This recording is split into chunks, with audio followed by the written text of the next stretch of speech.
Good morning, everyone. I'm Martina J. I am the Secretary of Adjustment.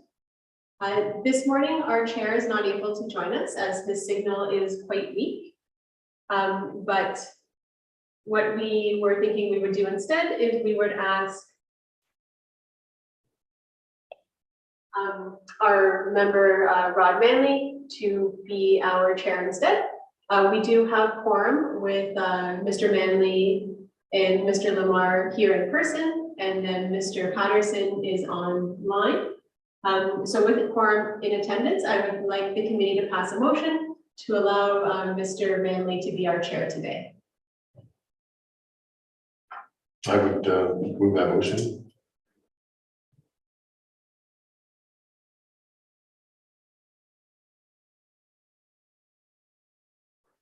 Jim, are you able to hear us? I just found the unmute button. Yes, I second that motion. Very good. Thank you very much. And I'll just call it for a vote. And Jim, I know you're voting in favor. Yes, I am. Yep. Excellent. Carried. So I'm just going to remind everyone that we are being recorded and live streamed on YouTube. And I will now turn the meeting over to our chair, Mr. Manley. Thank you, fellow committee members, for your trust in me looking after this today. So we will be holding the meeting as though we are in the council chambers, and we'll follow our regular policy and procedures. Please raise your hand if you'd like to speak on a matter, and I will call on you. When I call for the vote, I will call for all those in favor, followed by all those opposed. And if you will physically raise your hand to vote in a manner you wish to vote. I'd like to call the roll. Please raise your hand and state your presence when I call your committee member.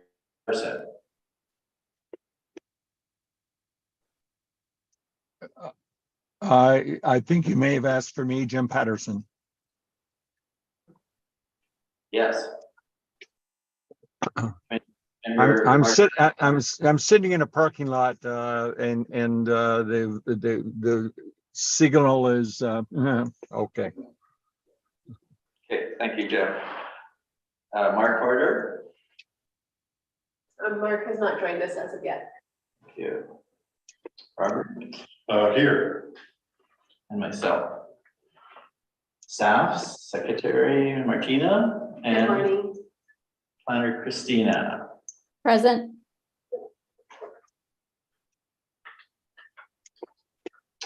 With a majority of the committee attendance, we call the meeting to order.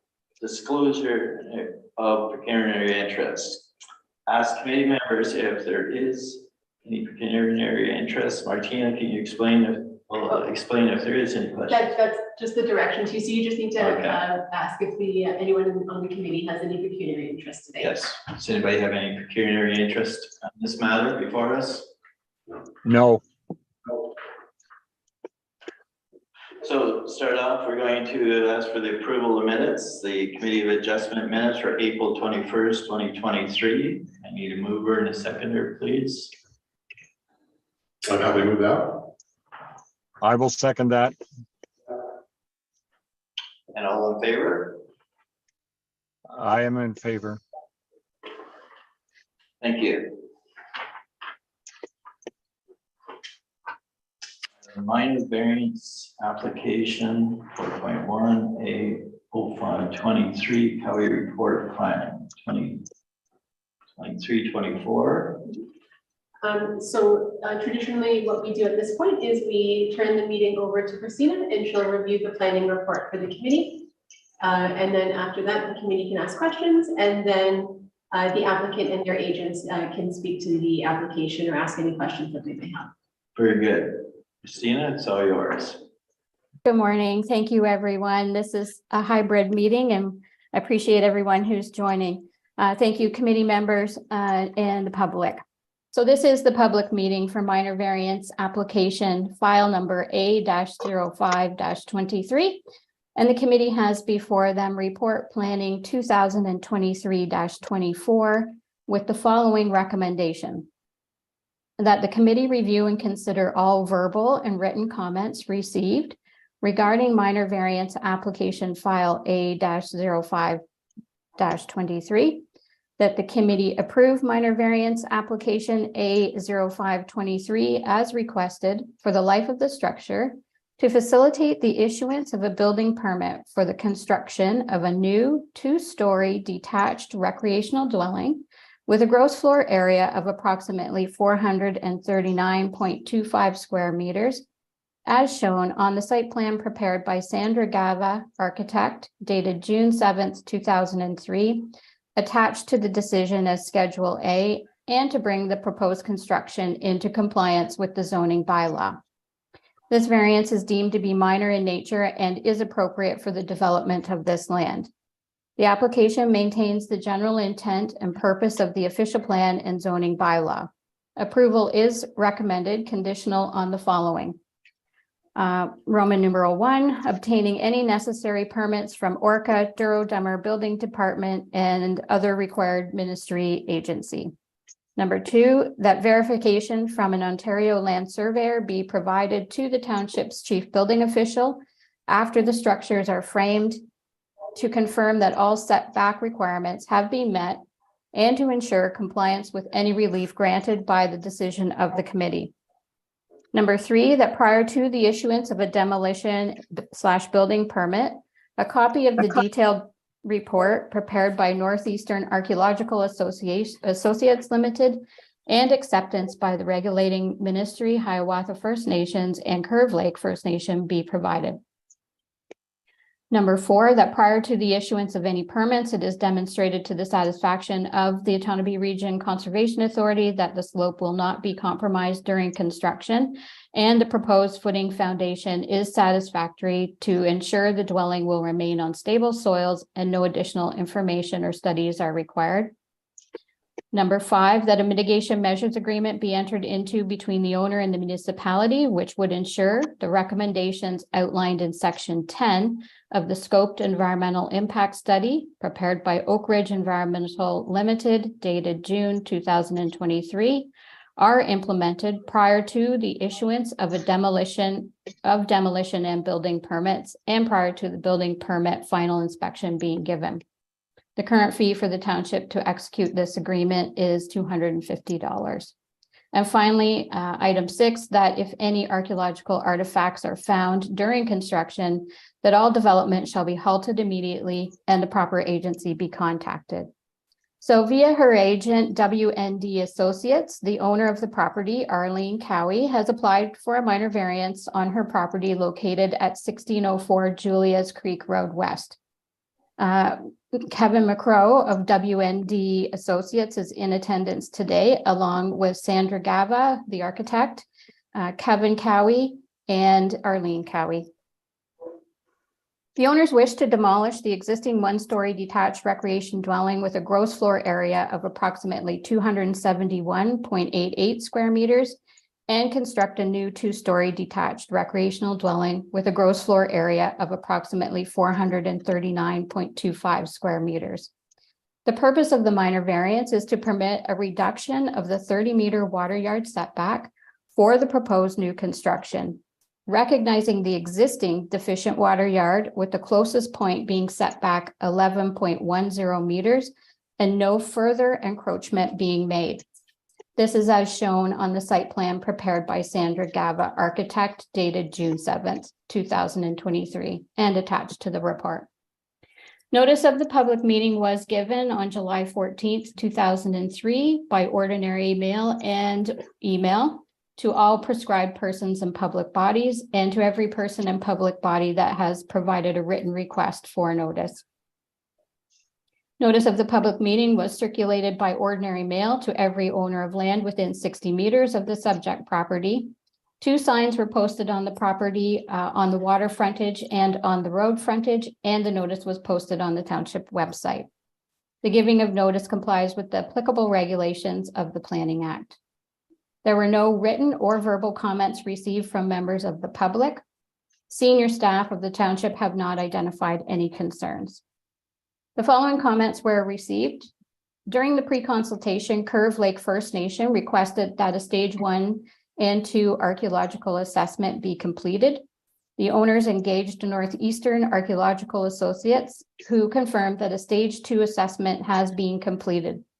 At the time of writing of my report, the detailed report had not been finalized, but Northeastern did note that they would be recommending complete clearance to their regulating ministry.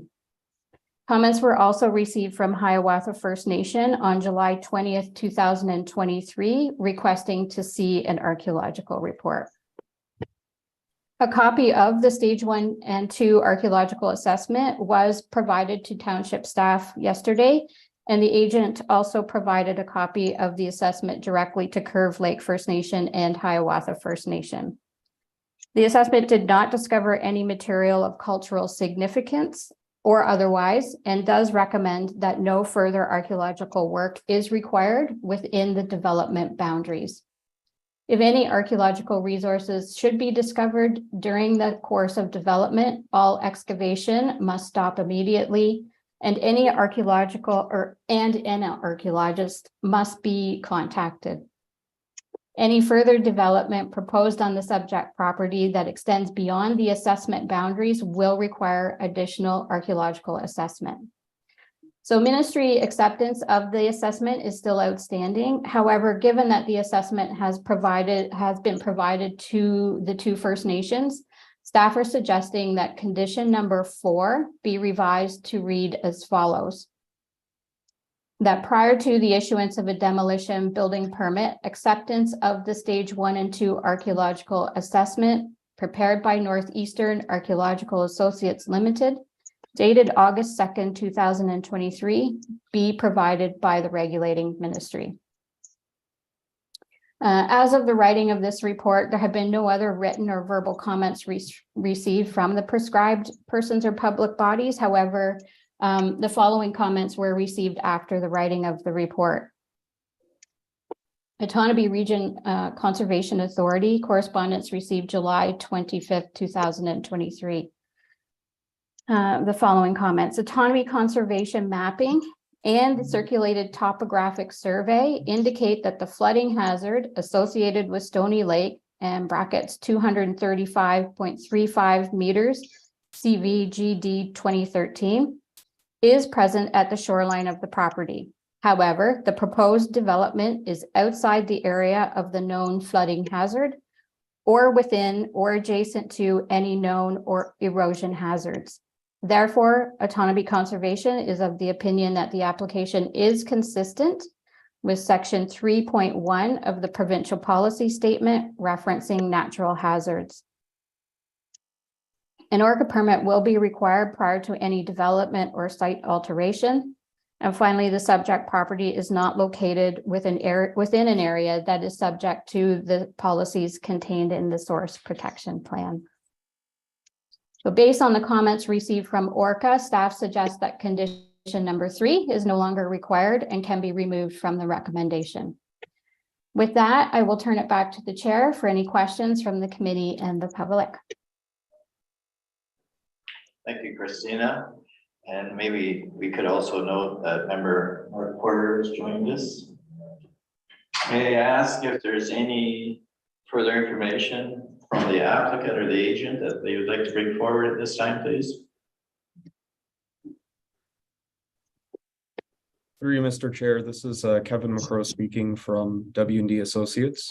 We were the planning consultants retained to assist our clients, the Cowies, with this cottage. I just wanted to thank Christina and staff at the township for all the work and pre-application consultation that they engaged with us over the last several months. And again, Christina, I think in addition to your report, I won't have anything else to add. We also submitted our own planning rationale report recommending that the application meets the 4 tests under the Planning Act for minor variance under section 45. And I think with that, unless there are any specific questions, thank you. Very good. Thank you, Kevin. So I ask if any of the members, committee members, have questions with regards to this application. I do. Yes. So I know that the reports do speak to the fact that there's an existing frame cabin to be demolished.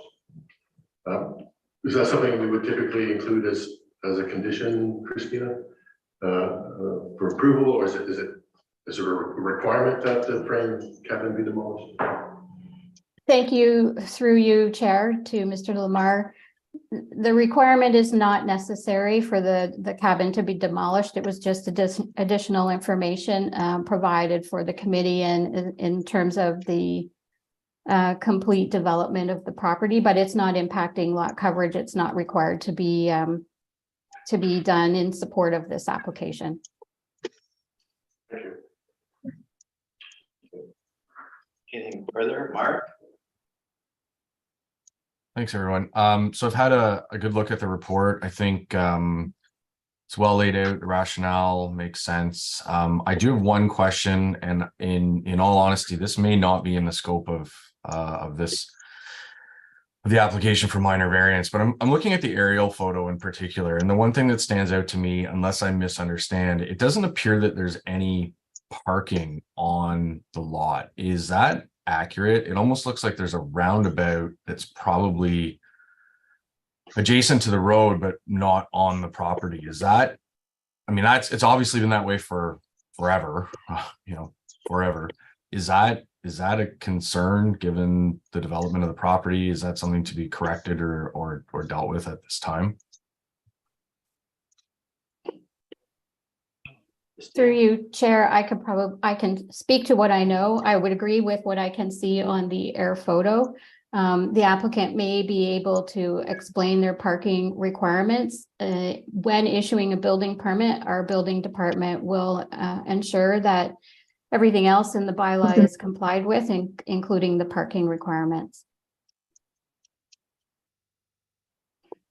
Thank you, Christina, and through you, Mr. Chair, to add, we'll ensure that through the permit process, we comply with any of the parking requirements in the parent bylaw that are not being requested or sought through the a single variance in this application. And the member Porter's question, just to respond to that, when we visited the site, and actually I think my clients have been using it in this way for a number of years, that ring almost of Julius Creek Road West is where currently there is some informal parking, as you know, it has been for the many years that they've owned this recreational property. But again, through the application, we are happy to work with the building department and chief building official to find a compliant solution on site. Very good. Thank you. Anything further, Mark? No, that was my only question at this point. Thank you. Thank you. Jim, did you have anything you'd like to ask? No questions, just, I'm always concerned that when we have the opportunity to maybe regain the setback that should be required or should be in place, that we in fact skip over that and just continue the process of not being set back far enough. My comment only. Thank you, Jim, and I totally agree. My thoughts, and again, I was on site yesterday, and it was good to see it from the parking perspective. That little roundabout certainly has been their parking area seemingly for a long time, and it's worked quite adequately. The lot itself, again, and my thoughts there was due to its pie shaped and getting the building further back. Again, it'd been nice to gain a little more, but all seemed to be well. Do I have any further questions from the committee?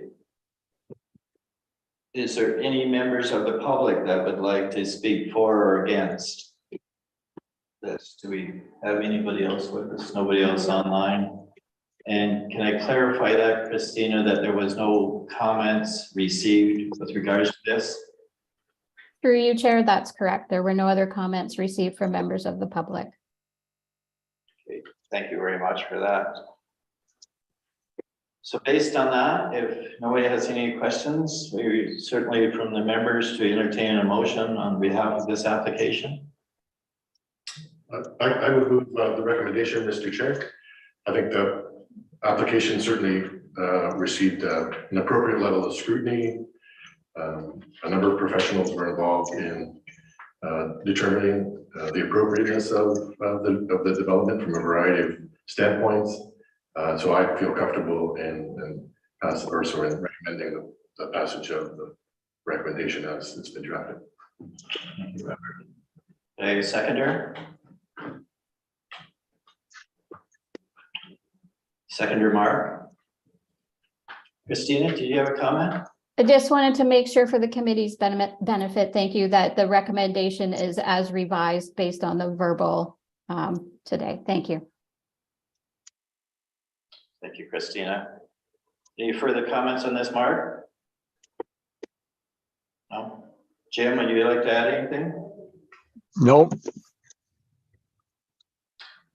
Just again, my comment, I'll certainly support this application because again, I think they've done a lot of work and staff and everybody has produced us a great product to understand it very clearly. And then also with the site visit, again, I think that was very worthy yesterday to see whether the building actually could gain any further distance from the shoreline. And I was convinced after walking around the existing building that that's not going to happen other than that small amount that we're going to get. So on that note, I will certainly call for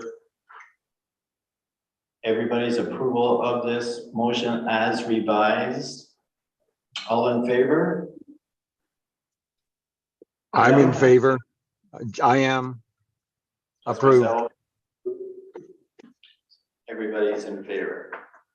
So passed. So good luck to everyone, and I think it's going to be an awesome building you have. You have a very beautiful spot, and we wish you the best. Arlene Cowie and the consultants, great job. Thank you all. Thank you, everyone. Thank you. Thank you. So do we address next meeting date, or is that just to be announced? Great question.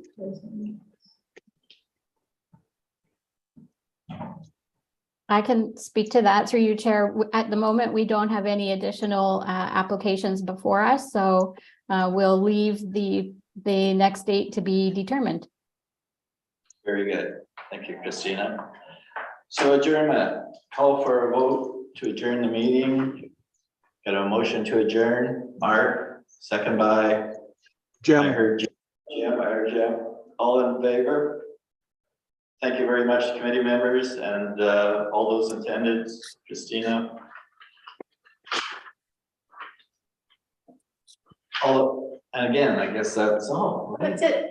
Thank you very much, everybody. Have a great summer and we'll see you in the fall. Thank you. bye all. Thanks. Bye, everyone. Have a good weekend.